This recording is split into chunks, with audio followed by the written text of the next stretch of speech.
ABN viewers in London and the rest of Europe, and a good morning to those watching online in Asia. You're welcome to the Prime Time Bulletin here on Joy News on Multi TV. Coming up, chaos on day one of Adomi Bridge closure as ferry delays and high charges leave commuters stranded.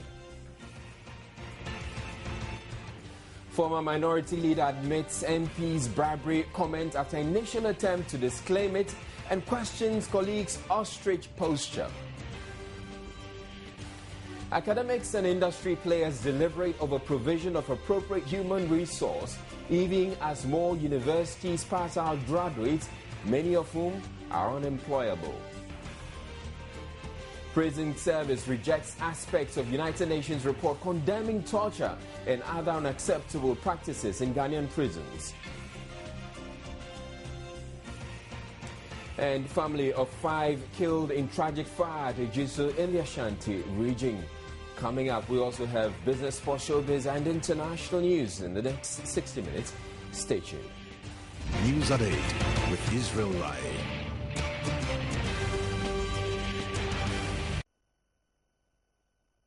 The very first story, the Adomi Bridge, one of Ghana's most iconic landmarks, has finally been closed down to traffic to allow major rehabilitation works.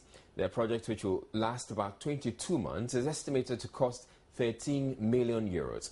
A ferry has been deployed to transport vehicles and goods across the lake for the period. Believed to have been designed after the famous London Bridge in the United Kingdom, the Adomi Bridge provides a critical connection for passengers traveling from the western banks of the Volta Lake to the Volta region. It is estimated that on a daily basis, over 120,000 people use the bridge. It spans a distance of about 150 meters across the Volta Lake and rises to a height of 219 feet above the Volta River. A drive on the bridge takes about 2 minutes, whilst it takes an average of about 5 minutes or more to walk across it. Officials say it has become necessary to shut down the bridge 57 years after it came into service because it no longer provides a safe commute for passengers and vehicles. The bridge has already seen some repair works. That was 5 years ago when one of the steel beams supporting it developed structural cracks. There have since been other interventions bringing to 5 the number of repair works that have so far been carried out on the structure. Officials say what has to be done now is a reconstruction of the bridge. They are, however, optimistic of completing the project ahead of schedule to alleviate the plight of commuters. Yafusia Jemfi, Joy News.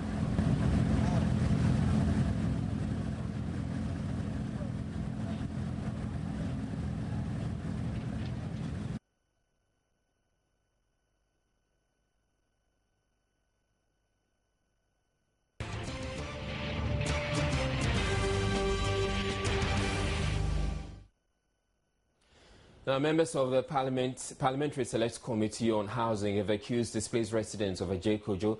It will submit its findings to Parliament in order to begin investigations on the demolition exercise carried out by the Tema Development Corporation 2 months ago. The committee, after a number of botched attempts, finally managed to visit the area on Monday, March 10, 2014, to assess the situation. The directive to the Parliamentary Select Committee on Works and Housing for the Ajay-Kojo demolition to be investigated came from the Speaker of Parliament after the Member of Parliament for Tema West, Irina Toshiado, made a statement condemning the exercise carried out by TDC. The Select Committee was at Ajay-Kojo, Promised Land and Solomon City, where over 300 houses in all were said to have been pulled down in an exercise about 2 months ago. Residents lamented they have since been living in a very deplorable state and continue to face abuse from armed security men both night and day, and they were hopeful the visit will bring them some peace. Their presence here, really, we had faith in them because they are the people we have selected to be our spokespersons. So once they are here, we are grateful and we expect something better from them. Our expectation is that they should give us back our land. Yeah, to give us our land back. We want our land back because there are Aludia owners and they are here representing us. So we want our land back, and later on they see to reach that they build our houses for us. No, I hope they are going to do well, but it's only the TDC people who are not telling them the truth. What we are expecting them to do is to give our lands back to us, so that if there's any compensation, they compensate it. We still need our land. We don't want any resettlement at any place. We still need our land, because we don't. They come and measure that 100 feet and demolish those. What we do over there? We want to. Unfortunately, we have to spend more time than that. Secondly, the second ferry should also be working, but because of a little bit of confusion, the second ferry is currently not working. But we hope in subsequent days we'll have the 2 ferries working, and that will speed up. Okay, so the Member of Parliament for Sujaman District also raised concerns about the work schedule for the ferry and called on officials to immediately work to resolve the situation so as not to unnecessarily inconvenience passengers. Is that the ferry will work from 6 to 6 for 1 week. We will review the situation, and if need be, we would increase the hours. So today is the first day. Let us look at how it is shaping. Already we can see that there is traffic jam at the back here. Luckily for us, we are able to construct a holding bay that is beginning to hold the cars from the main road. Drivers are also unhappy with the ferry charges and have vowed to protest. They also say the extra 2 Ghana cedis being charged for parking is outrageous. Omo 2 cedis on top on and a ticket in how ticket 2 cedis and some 14 cedis. It's very cheap. Yeah, can we say I'm going to create parking space and I also am parking here. Queue near join here. You have a free. No more 2 cedis for that. And some 12 cedis for this. It's cheap. Yeah, can't come on to say, I can't. MP was say, says, I'm creating my engine. They have the engine on my ticket. It's too much. The ferry charges between 1 Ghana cedi and 85 Ghana cedis. Passengers also complain the situation could lead to an increase in transport fares. That's just for your bread. Scan 120 no passengers no drivers no have how could they no 100,000. That means 55 because 120 almost 100,000 almost no drivers no almost kakra. The traders, including the traditional authorities, have appealed to the Ghana Highway Authority to immediately intervene in the situation. But the officials say the high cost of fuel coupled with other factors are to blame. Periodic servicing, change of filters and engine oil and all those things. That's basically what we used in calculating the cost of the ferries. The cost of the ferry itself was not taken into consideration in calculating the cost that motorists have to pay. We also looked at the capacity or the number of vehicles that will be applying. Now, we've had to do this because we don't want to go back to government to ask for money for fuel or diesel. If we are to do that, we might get to a stage where the ferries will be there, there will be no money to buy diesel, and that would be a problem. It would be better to have diesel in the ferry for the ferries to run, and that's basically what we're doing. Haulage truck drivers have meanwhile been advised to ensure their axle loads are certified before they attempt to use the ferry. Yafosuya Jimfi, Joy News. Meanwhile, the district chief executive of the Sujaman district is worried authorities failed to put in enough preparations before going ahead to close Adomi Bridge. He explains the new St. Ferry site currently lacks a loading bay, a place of convenience and sheds for passengers. A number of measures have been taken into consideration and we have actually prepared for it. What is happening is that the period that the ferry is going to operate from 6 a.m. to 6 p.m. is also something we are discussing with highways. We want an extension. I have asked them to start early at 4 a.m. and close maybe 10 p.m. My reason has been that most of our traders want to get to Accra very early in the morning, and so they leave. If you keep them here and let them cross at 6 a.m., they will be on the other side by 6:37, and all things being equal, be in Accra after 10 a.m., which will not work well for their businesses. So, but the highways explains that they have 2 new captains, and they are now trying their hands on the ferry and all that. So they want this limited hours, and then as time goes on, they will add on to the time. So we'll keep pushing and make sure that that happens. But alternatively, we have acquired some speedboats that we will use to take passengers across. That cannot carry vehicles, but that will carry passengers. And we've created lorry parks on both ends of the ferry side, and then in Atimpoku at both ends of the bridge. So people can trotro and taxis can drop passengers, they board and then cross to the other side and then join other vehicles and go. In fact, we will do this 24 hours so people can still cross and go about their businesses. The Assembly says it is currently partnering some private developers to get some structures in place at the Century Ferry site. The land belongs to a private person, and it's in conjunction with the Assembly. They are creating this facility so that PPP it goes to percentage, you understand? So that Assembly can also maximize its IGF. Yeah, so that's what we are looking at. That's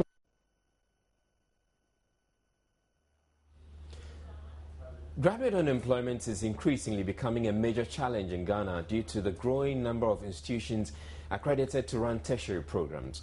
Currently estimated at about 64, these tertiary institutions turn out thousands of graduates each year, many of whom most employers find unemployable. The Counseling and Placement Center of the University of Ghana is therefore bringing together academics and employers at a career fair to discuss the challenge. Employers have often said graduates hardly meet the demands of the job market, largely due to a mismatch of the academic courses students pursue and the expectations of industry. But the academics have also argued that the universities are not necessarily required to produce employees for specific industries, but to train people to make intelligent decisions. We want to train our students and graduates, hopefully, to become analytical. So, yes, I can agree that some industrial institutions are complaining about the fact that some of the graduates are not ready to work in organizations. But we want to provide them with the critical skills. Industry needs to partner us with the provision of opportunities for apprenticeship and internship so that our students can adapt very easily to these environments. When you train very smart people who are critical thinkers, irrespective of where you put them, they'll be able to adapt. Representatives of industry have, however, questioned how well universities have been able to produce graduates with basic intelligence. According to employers, quite a number of graduates they encounter fail to display average intelligence during job interviews. Basically, you need to have very good communication skills. You need to have very good analytical skills. You must show that you can work together with people, because when you're in an employment situation, you're on a daily basis working with people. You must be able to reason out for any course, from engineering to archaeology to zoology.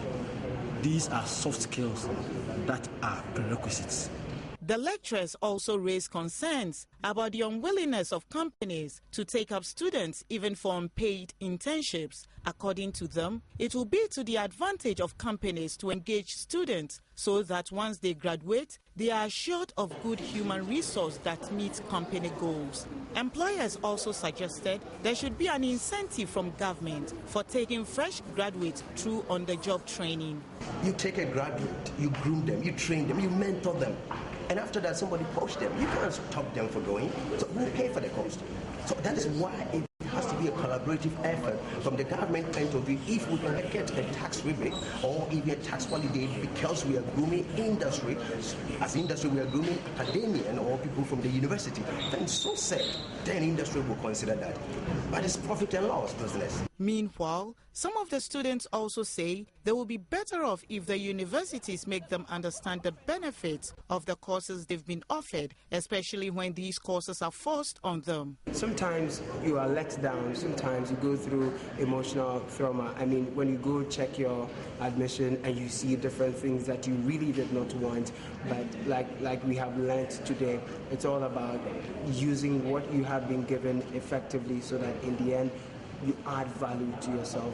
I think that the whole discipline of university education, like the Pro VC said, is not about getting people ready for the job market. I think that it is about getting people disciplined enough to learn. Both academia and industry agree there should be coordinated efforts to ensure graduates are employable and, most importantly, get jobs. On to some very tragic news. A family of 5, including a mother, were tragically burned to death in a fire at a juice in the Ashanti region. It is still not clear what must have caused the fire, as various accounts have been put forward by witnesses. Joining us is Ashanti region correspondent Mahmoud Mohamed Nuruddin. Visited the scene and reports residents describe the extent of damage as unbelievable. Viewers are advised some of the images could be very graphic. This is what members of the community woke up to. 3 rooms which housed the 5 family members, including 13-year-old twins and a 26-year-old son who attempted to save the mother and other siblings, died a tragic death. Neighbors who rushed to their rescue could only stand and listen helplessly to voices of the 5 wailing in the fire because the blaze was too fierce.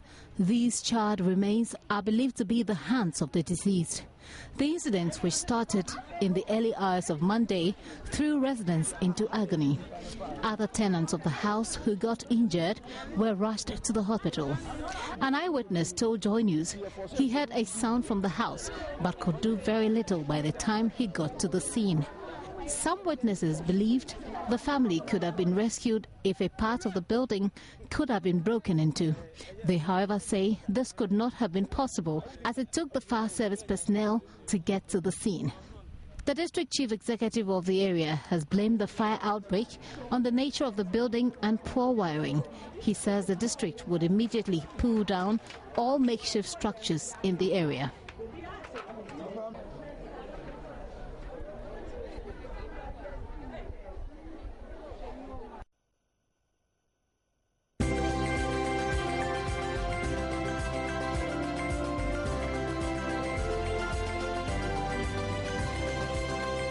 Time now for some business reports with me, Abigail Adomi. Now, the Ghana Insurers Association has called on government to consult stakeholders in the insurance sector when drafting regulations that will affect the industry. According to them, the government's failure to engage them on certain directives issued has impacted negatively on their businesses.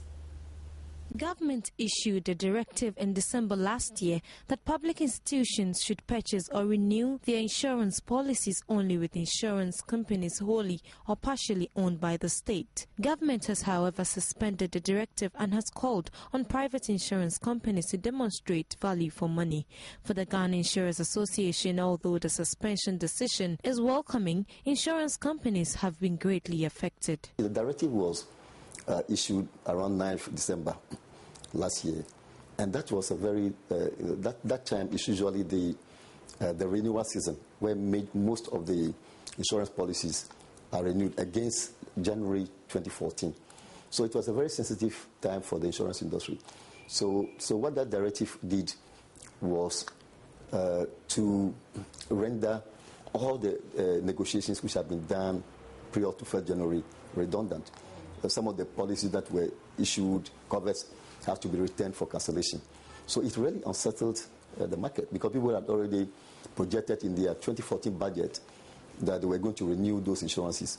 So for that directive to come at that time when we were just getting close to the holiday season meant that people could not take advantage of the negotiation that they were holding with some of the state agencies and departments at the time. The insurance sector undoubtedly plays a critical role in the growth of the Ghanaian economy, and for players in the sector, if government would have to come out with any directive to affect them, there should be some form of consultation or communication of some sort. Looks like that has been a problem over time, and this time around they really want government to involve them in any decision making at all.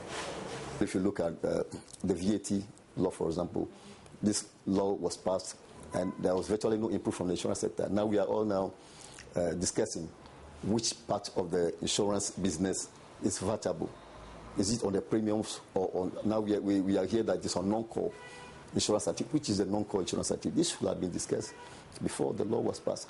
Secondly, if you look at the directive on the foreign exchange, we all agree that steps must be taken to make sure that we can protect the integrity of our local currency, which is the cedi.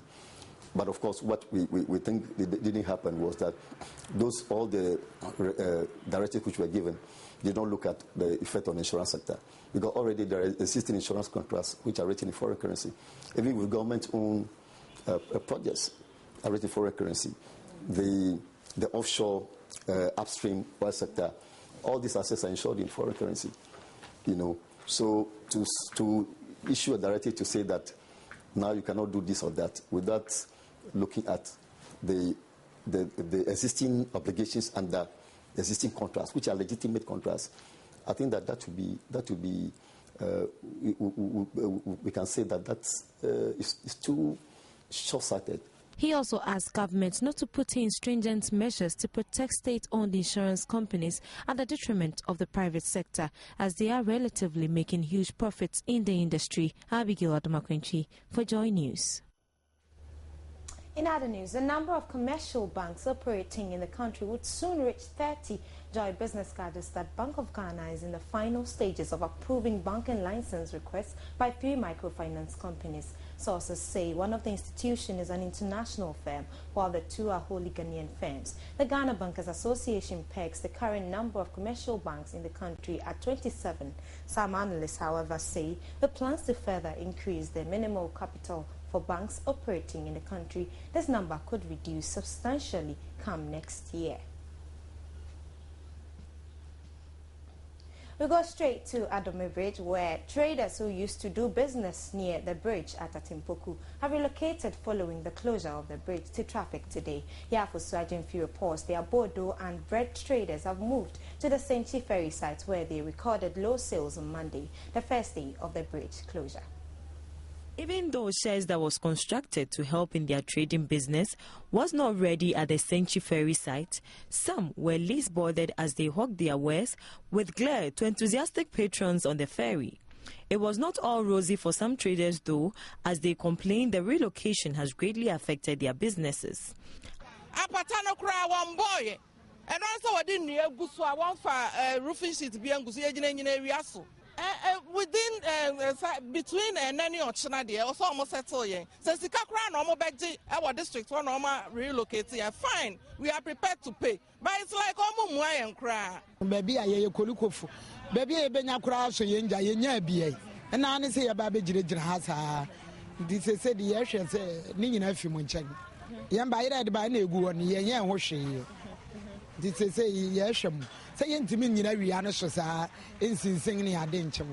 However, the district chief engineer of Esujaman district is optimistic the new hawkers market currently under construction at the Senchi Ferry site would be completed in time to give traders a permanent place to do their business.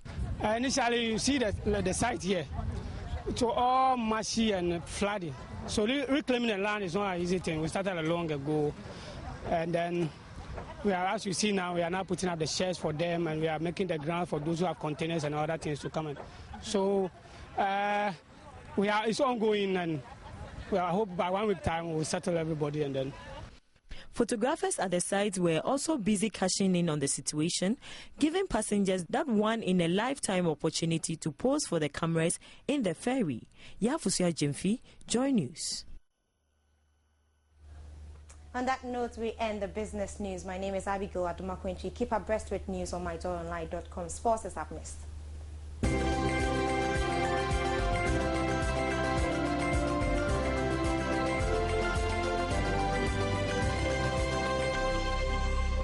Now, let's start sports with a rather sad story. The National Referee Association has reacted to the physical attack on their colleague Che Ando, who is alleged to have died as a result of a massive assault by supporters in a Division 2 game in the Western region.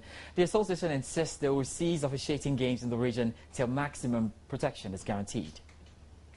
The Referee Association of Ghana have ordered their members in the Western region to boycott the third-tier league following the death of referee Che Ando. The 21-year-old referee died just days after suffering physical assault from supporters in the match against Gold Stars and Najo United in Bodie. The young referee was not offered the basic FIFA requirement of security protection for the Division 2 match. The Referee Association of Ghana have now suspended their services for the second-tier league in the Western region, pending investigations into the case. The Ghana FA is expected to clamp down heavily, including criminal prosecutions on perpetrators of the unacceptable act of physical attack that is believed to have caused the death of referee Che Ando. Now, Coach Kwesi Appiah has been ranked 42nd in the world, according to the latest release by the Institute of Football Coaching and Statistics. Coach Appiah thus becomes the first Ghanaian coach to make the best 50 national coaches in the world. The ranking puts Spain's coach Vicente Del Bosque at number 1. The head coach of the Ghana Black Stars, James Kwesi Appiah, is currently ranked amongst top 50 national coaches in the world. According to the latest release by the Institute of Football Coaching and Statistics, Vicente Del Bosque tops the list with 25,188 points, followed by Germany's Joachim Low with 21,422 points. Oscar Tabarez of Uruguay placed third. Italy's Cesar Prandelli came fourth. Netherlands' Van Mauik came fifth. America's Jurgen Klinsmann came 6th, Paulo Jorge of Portugal came 7th, Nigeria's coach Stephen Keshi placed 25th, Guinea's coach Michel de Soya placed 29th, Algeria's coach Vahid Halilhodij fell from his previous 34th position to 41st. James Kwesi Appiah improved his previous ranking of 43rd to an incredible 42nd position with 5,991 points. The latest ranking is a huge boost for Appiah, as no Ghanaian coach has been ranked among the top 200 national team coaches in the world. Let's do some athletics now, and 4 athletes currently on the Ghana Athletics Association sponsorship scheme in the United States are next as many as 7 gold medals over the weekend in the Junior College National Championship held in New York. 4 Ghanaian junior athletes won 7 gold medals at the United States Junior College National Championship in New York over the weekend. The quartet, Agnes Abu, Elizabeth Dazi, Lydia Mato and Jonathan Bonsa, smashed records on their way to make an impact at first attempt. Dazi and Mato crowned it all by winning the Best Overall Field Athlete and Best Overall Track Athlete awards respectively. Sprint Queen Amponsa also put down a national indoor record of 23.81 seconds en route her blowout victory. Long jump sensation Dazi stunned U.S. College Athletics observers with a dramatic win in the women's pentathlon. Abu won the women's 800 meters before winning 1,000 meters. The competition also saw several strong performances from other Ghanaian athletes. Adelaide Nkrumah won a bronze medal in the women's 600 meters race, while Daniel Jesse picked up silver as part of the men's 4x400 meters team. In the country has been hit by some bad news, and former board member of Kumasi Asante Kotoko, Jerry Asare, has passed on. He passed on after a short illness. He was battling with cancer for some months now, and it happened that he passed on early this afternoon. That's what's reported in Kumasi. We'll be keeping you up to speed with all the arrangements and everything that you need to know on this one. At this point, would say that may his soul rest in perfect peace. And from the Joy Sports team, of course, our condolences to the family and the Kotoko fraternity who have lost an illustrious son. That'll be all for sports tonight. My name is George Adi Jr. Israel will join us with some more. Have a good night. Sports was brought to you now. But the security which was guaranteed patrons turned out to be rather poor. The GH All-Star Show, after starting behind scheduled time, saw performances from some upcoming artists, and they tried their best to please the fans.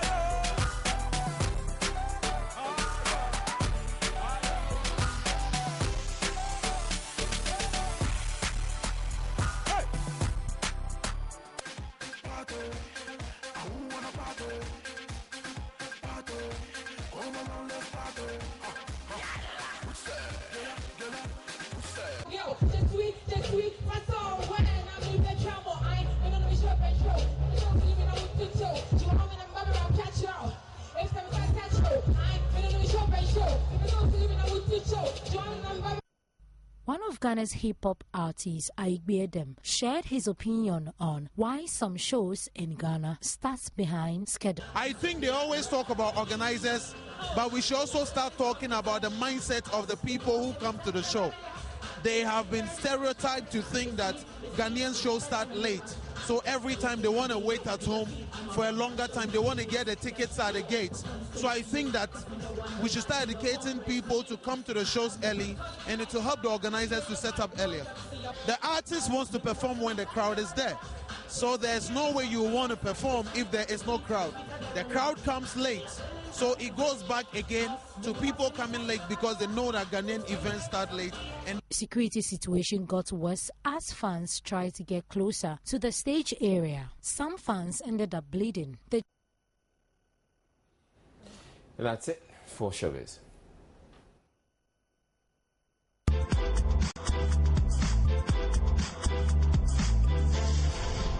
Showbiz. All right, PM Express, which comes up right after the bulletin, is going to be looking further at these bribery allegations made by the former minority leader Adomi. Is it a mere allegation that some MPs are really corrupt and take bribes for lobbying, as claimed by him? Is this really news, or perhaps it's an open secret? Executive Director of the African Parliamentarians Network Against Corruption, Daniel Batidam, he will be joining Nana Ansakwa on PM Express, which comes up, as I said, right after this bulletin. That's it. Before we go to a quick run through our top stories. Chaos on day one of Adomi Bridge closure. Ferry delays and high charges leave commuters stranded. Former minority leader admits MP's bribery comment after initial attempt to disclaim it and questions colleagues' ostrich posture. Academics and industry players deliberate over provision of appropriate human resource, even as more universities pass out graduates, many of whom are unemployable. Prison Service rejects aspects of United Nations report condemning torture and other unacceptable practices in Ghanaian prisons. And family of 5 killed in tragic fire at Egusu in the Ashanti region. That'll be all for the bulletin. My name is Israel Lion.